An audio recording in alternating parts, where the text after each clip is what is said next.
ભલે શામળાજી ભિલોડાના, પણ કમસે કમ 9 લાખ રાઠવા સમાજના વોવ અને સામાજિક એકતા મિશન જાગૃતિના અધ્યક્ષ મેઘનાબેન અને હાઈકોર્ટના વકીલ અને કોર્પોરેટર એવા સક્સેના સાહેબ અને રાઠોડ સાહેબના નાના ભાઈ હાઈકોર્ટના વકીલ એવા કિરણભાઈ, મોટા ભાઈ ફાયર બ્રાન્ડ નેતા આપણા આદિવાસી સમાજ માટે હર હંમેશા અવાજ ઉઠાવતા હોય એવા પ્રોફેસર અર્જુનભાઈ રાઠવા સાહેબ, પાડોશમાં રોડદા ગામના ખડ્ડુસ અને આદિવાસી સમાજ માટે પણ બોલતા હોય એવા ભાઈ શ્રી નેવસીભાઈ, ગામના પટલિયા પૂંજારાઓ અને અલગ અલગ ગામમાંથી અને આ રૂંબડિયા ગામમાંથી સાથી યુવા મિત્રો અને બહેનો અને મોટા ભાઈ શ્રી વિજયભાઈ અને ગુરજી બસાઈ. મિત્ર, મીટિંગો તો કરીએ જ છે. હવે જયપાલસિંહ મુંડા સાહેબ નો થોડો પરિચય આપીશ.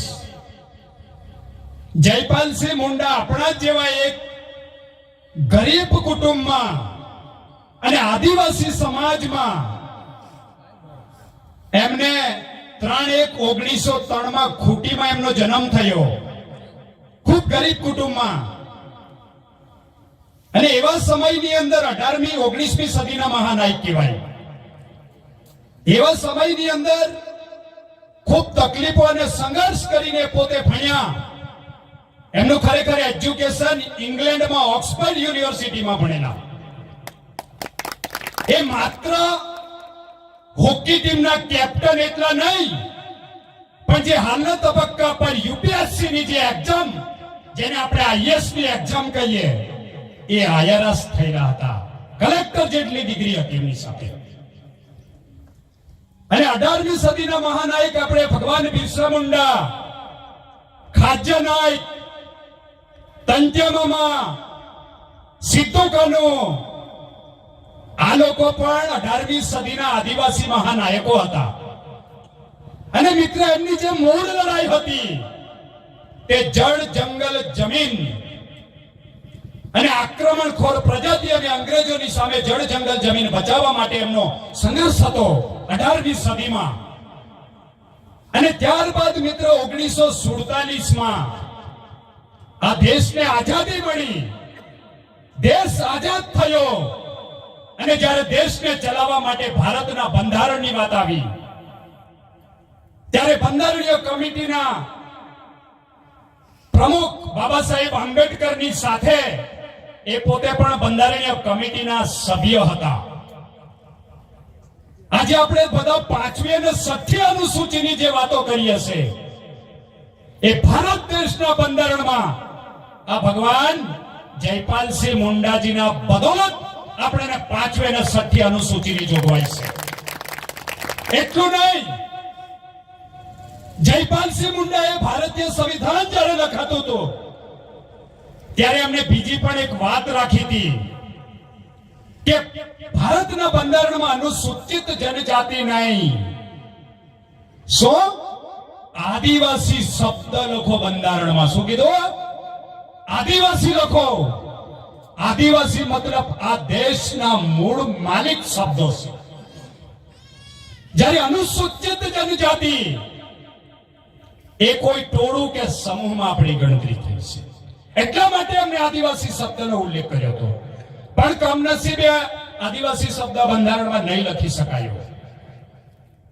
આવા મહાન હસ્તીની પ્રેરણા લઈને આપણે ફાઇટ કરવાની જરૂર છે મિત્ર. મર્દાનગીથી લડવા નીકળો. આ ટેકનોલોજીનો જમાનો છે, એજ્યુકેશન છે.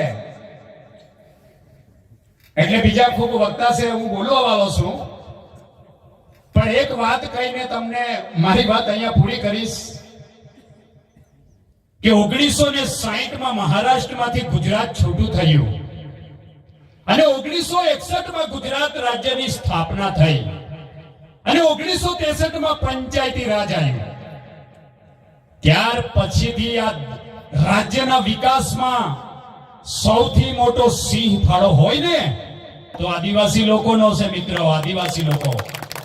આ ગુજરાતની વિધાનસભા જે ભવન કહેવાય, વિધાન ભવન, એમાં ખૂન પસીનો કરીને કયા કામ કરીને બિલ્ડિંગો ઇન્ફ્રાસ્ટ્રક્ચર ઉભા કર્યા હોય તો આદિવાસી લોકોના બદોલત છે. જ્યારે ગુજરાતમાં 8 મોટા ડેમો બનાવ્યા, એ ડેમોમાં પણ આદિવાસી લોકોએ જમીનનું બલિદાન આપેલું છે. ત્યારે આ ગુજરાતનું નિર્માણ થયું. આપણે આ દેશના મૂળ માલિક છે, પણ માલિક હોવા છતાં આપણને રાજામાંથી રંક બનાવ્યા, અને રંકમાંથી આપણે શું બન્યા? ગુલામ. ગુલામમાંથી આજે મજૂર બની ગયા. અને આપણે લડવું નથી, અને રાજકીય પાર્ટીમાં આપણે કૂદમ કૂદ કરીએ. પણ મૂળ લડાઈ તરફ આપણે વળવાનું છે. લડવાની ક્ષમતા છે, તાકાત છે, પણ આપણને જ્યાં ફીડબેક જોઈએ, બેકઅપ જોઈએ, તે આપણને મળતું નથી. તો આપણને એક સારામાં સારું આ એક સ્ટેટસ અને માધ્યમ મળ્યું છે. તો બધા ઉભા થાવ અને લડવા નકલી પડો. લડીશું નહીં તો કોઈ નહીં આપે. આ તમારા મારા ચૂંટેલા છે ને, એ ક્યારે નહીં કરે. એમની કેટલીક લિમિટ છે, લિમિટ.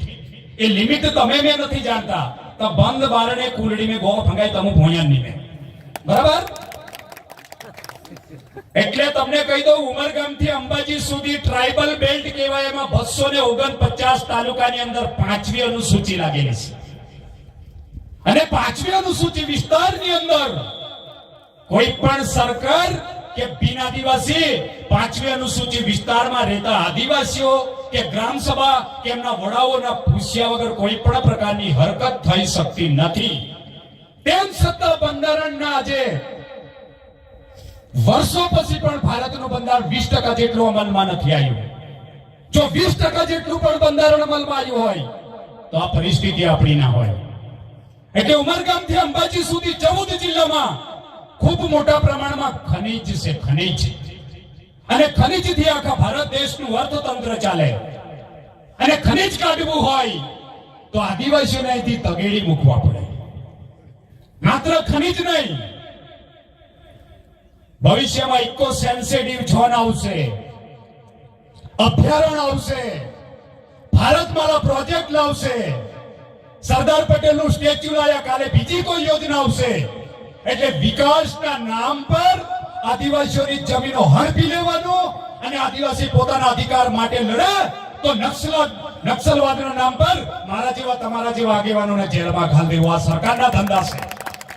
પણ એનાથી ઉપર વટમાં જઈ આ લોકશાહી દેશ છે. લોકશાહી દેશની અંદર તમે મેં બધા વોટ આપી ચૂંટીને મોકલીએ, લોકોને મારવા માટે નહીં પણ લોકોને તારવવા માટે મોકલીએ. એટલે વિચારીને બધા જાગૃત થાવ અને મર્દાનગીથી લડી લેશો. એ બદલ આપ સૌએ મને સાંભળ્યા બદલ આપનો હું ખૂબ ખૂબ આભાર. આદિવાસી એકતા, આદિવાસી એકતા. જયપાલસિંહ મુંડા, જયપાલસિંહ મુંડા.